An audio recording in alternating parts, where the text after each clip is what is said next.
شہینہ نے جیسے ہی خود کو بندھا ہوا پایا اس کا دل گھبرانے لگا اور اس نے چیخنا چلانا شروع کر دیا اور مدد کے لیے پکارنا شروع کر دیا، اور کئی گھنٹے تک اس کی یہ کوشش جاری رہی لیکن کسی نے اس کی آواز نہیں سنی، اور وہ تھک ہار کے چپ ہو گئی اور ساتھ میں وہ رو رہی تھی، اور کبھی وہ خود کو ان رسیوں سے آزاد کرنے کی ناکام کوشش کر رہی تھی، لیکن اس کی تمام کوششیں بے سود گئی،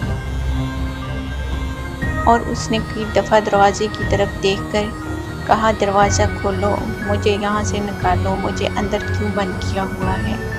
لیکن کسی نے اس کی ایک نہیں سنی۔ اسے نہیں پتا کہ کتنا ٹائم گزر گیا۔ رات کے کسی پہر کسی نے آ کے دروازہ کھولا اور اس کے چہرے پر نقاب تھا۔ شہینہ نے پھر سے چلانا شروع کر دیا، مجھے بولو، مجھے یہاں کیوں قید کیا گیا ہے؟ تم لوگ کون ہو؟ لیکن اس نے کوئی بھی جواب دینے کی بجائے اس کی رسیاں آرام سے کھولی، اور وہ صرف اتنا بولا کہ یہاں سے بھاگنے کی کوشش مت کرنا، تم یہاں سے نہیں بھاگ سکتی، یہ لو کھانا، آرام سے کھا لو۔ شہینہ نے پلیٹ پکڑ کر الٹا دی اور وہ وہاں سے بھاگنے کے لیے دروازے کی طرف لپکی، لیکن اس شخص کا الٹا ہاتھ اس کے منہ پر پڑا اور وہ دور جا گری۔ دیوار سے اس کا سر ٹکرایا اور وہ پھر بے ہوش ہو گئی۔ کچھ دیر بے ہوش رہنے کے بعد جب اسے ہوش آیا تو دروازہ بند تھا اور کھانا بکھرا پڑا تھا۔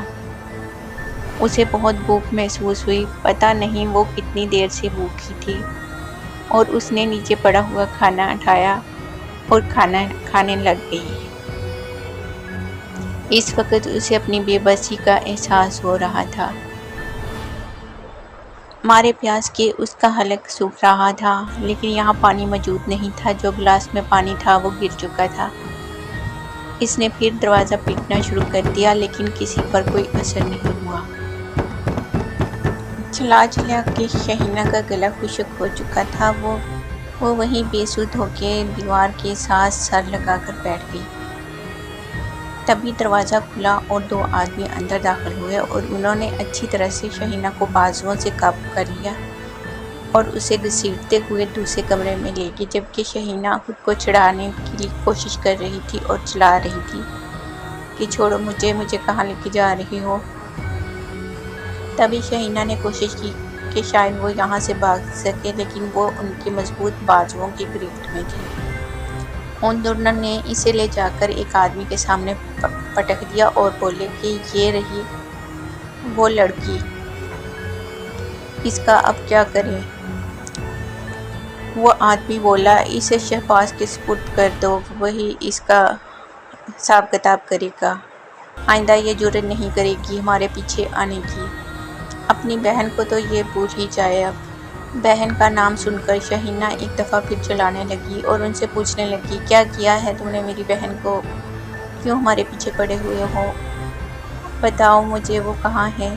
میں نے اس سے ملنا ہے، خدا کے لیے مجھے اس کے پاس جانے دو۔ لیکن وہ آگے سے کہکے لگا کر ہنسنے لگے۔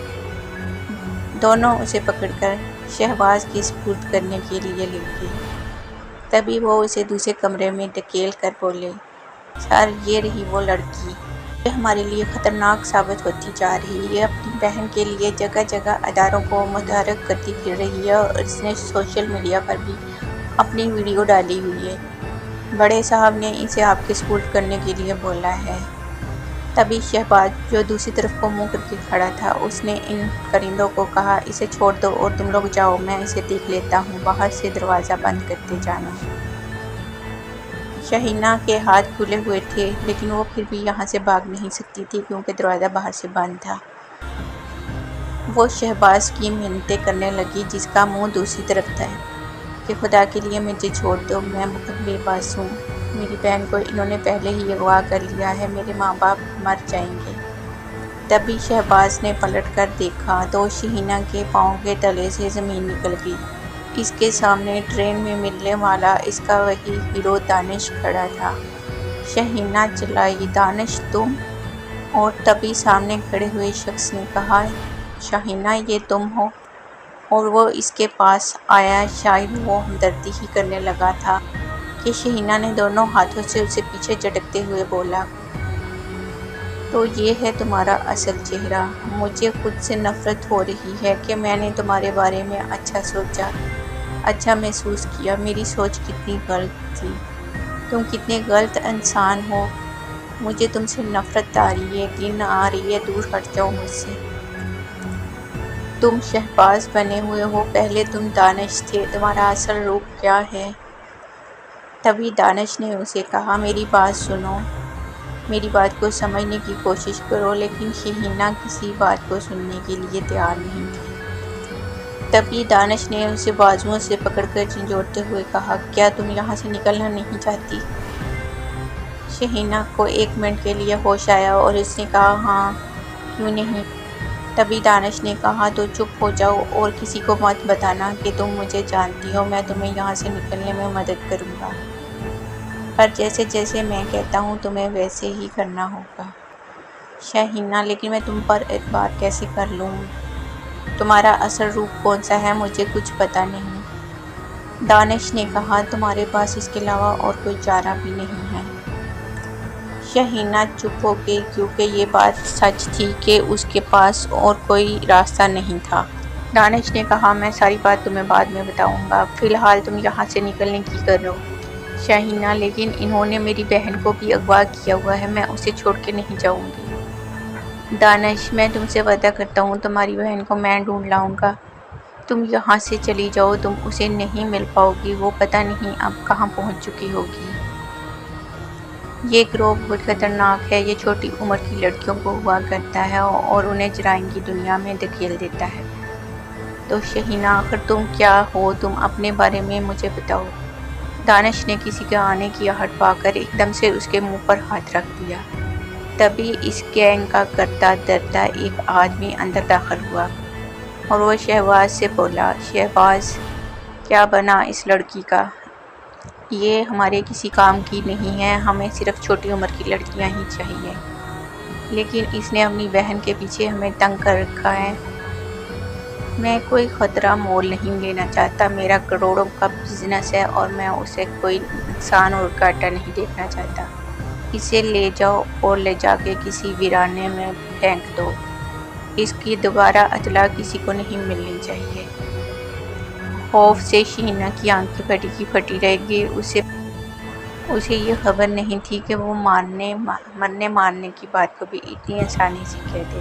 شاہینہ کو بار بار دانش پہ بھی شک ہو رہا تھا کہ وہ اس سے ڈبل کراس کر رہا ہے، وہ یقیناً انہی کا ہی ساتھی ہے اور وہ اسے صرف چپ کروانے کے لیے ایسا بول رہا ہے۔ لیکن فی الحال اس نے اپنی زبان بند رکھی۔ شہباز نے اپنے باز کو یقین دلایا کہ وہ اس کو ٹکانے لگا دے گا، آپ فکر نہ کریں، یہ دوبارہ آپ کو کہیں نظر نہیں آئے گی۔ آپ کو میرے اوپر بھروسہ ہونا چاہیے، میں آپ کے لیے کام کرتا ہوں اور آپ پر کوئی آنچ نہیں آنے دوں گا۔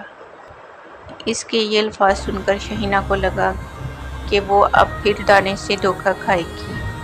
اس آدمی کے جانے کے بعد دانش نے اسے بظاہر رسیوں سے باندھا، لیکن وہ اس کو بتا رہا تھا کہ وہ اس کی رسیاں کھول دے گا۔ فی الحال اسے یہ ڈرامہ کرنا پڑ رہا ہے۔ وہ اسے پکڑ ایک گاڑی میں بٹھا کے لے جانا چاہتا تھا، لیکن اسی گینگ کے 2-3 لوگ اور اس کی گاڑی میں آ کر بیٹھ گئے اور اس نے کہا کہ ہمیں باس نے بھیجا ہے، ہم ساتھ جائیں گے۔ دانش کے لاکھ اصرار کرنے پر بھی وہ گاڑی سے اترنے کے لیے تیار نہیں ہوئے، کیونکہ ان کے نزدیک ان کے باس کا حکم زیادہ اہم تھا۔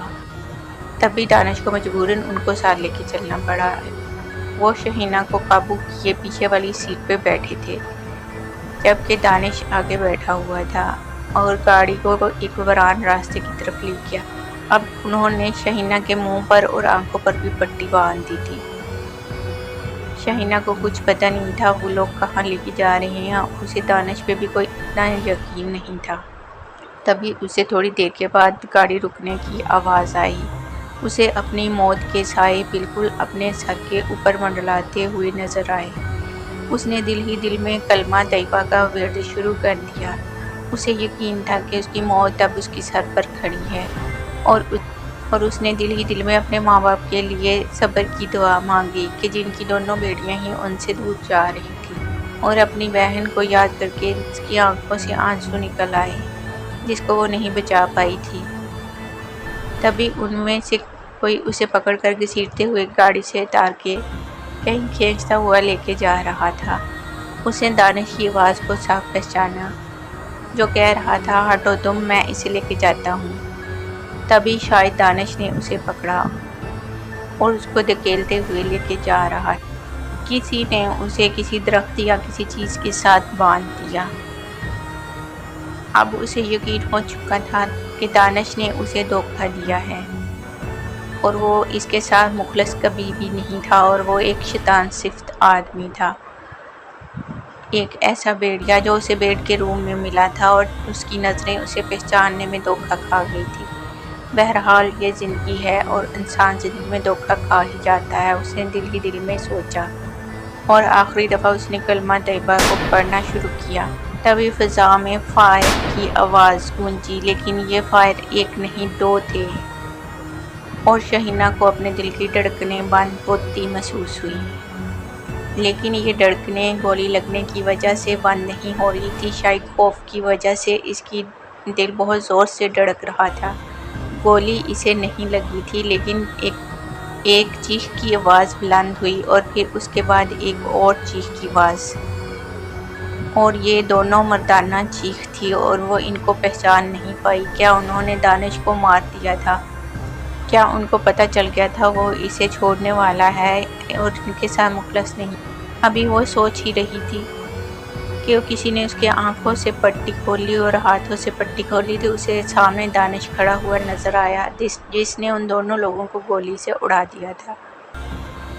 اسے دانش کی اس حرکت پر یقین نہیں آیا، وہ کوئی عام سا گنڈا جسے سمجھ رہی تھی، کیا وہ ایک قاتل تھا جس نے اتنی آسانی سے 2 لوگوں کو مار دیا؟ اور وہ ہکا بکا کھڑی کبھی لاشوں کو دیکھ رہی تھی اور کبھی دانش کے ہاتھ میں پکڑے ہوئے ریوالور کو۔ تبھی وہ چیخ مار کے 2 قدم پیچھے ہٹ گئی۔ اسے دانش سے خوف آنے لگا، حتیٰ کہ اس نے اس کی جان بچائی تھی۔ دانش نے اسے کہا، تمہیں مجھ سے ڈرنے کی ضرورت نہیں ہے، میں تمہاری جان لینے نہیں، تمہاری جان بچانے کے لیے یہ سب کچھ کیا ہے، لیکن اس طرح سے کسی کو مار دینا بھی تو ٹھیک نہیں۔ پولیس ان سے نپٹ سکتی تھی، تم پولیس کو اطلاع کر سکتے تھے۔ دانش نے کہا، پولیس ان کا کچھ نہیں بگاڑتی۔ خیر، یہ سمجھنے سمجھانے کی باتوں کو چھوڑو، چلو میں تم کو تمہارے گھر چھوڑ دوں اور تم آج ہی کراچی چھوڑ کر یہاں سے چلی جاؤ اور اپنی بہن کی تصویر اور اس کے خواہش مجھے دے جاؤ۔ اس کو ڈھونڈنا اور تمہارے گھر تک پہنچانا میرا کام ہے، تمہاری شکل یہاں دوبارہ نظر نہیں آنی چاہیے۔ میں کیسے بھی کر کے یہاں حالات سنبھال لوں گا، اور ان کو میں یہی بتاؤں گا کہ تم یہاں اس دنیا میں نہیں رہی ہو۔ تم زیادہ سے زیادہ کوشش کرنا کہ تمہیں کوئی نہ دیکھ سکے، پہچان نہ سکے۔ جب تک میں تم سے دوبارہ رابطہ نہ کروں، تم زیادہ تر ٹائم اپنے گھر کے اندر رہنے کی کوشش کرنا، اور کراچی سے تو تم فوراً سے پہلے واپس چل پڑو۔ شہینہ یہاں سے یوں جانے کے لیے تیار تو نہیں تھی، لیکن اسے دانش کی شکل میں ایک محسن نظر آیا۔ دانش نے اسے گاڑی میں بیٹھنے کا اشارہ کیا اور وہ اسے لے کر اس کی خالہ کے گھر کی طرف چل پڑا۔ تھوڑی ہی دیر بعد وہ اس کی خالہ کے گھر کے پاس پہنچ گئے۔ اس نے خالہ کو کوئی عذر بتا کر جلد سے جلد اپنا سامان سمیٹا اور دانش کے ساتھ اسی گاڑی میں بیٹھ گئی۔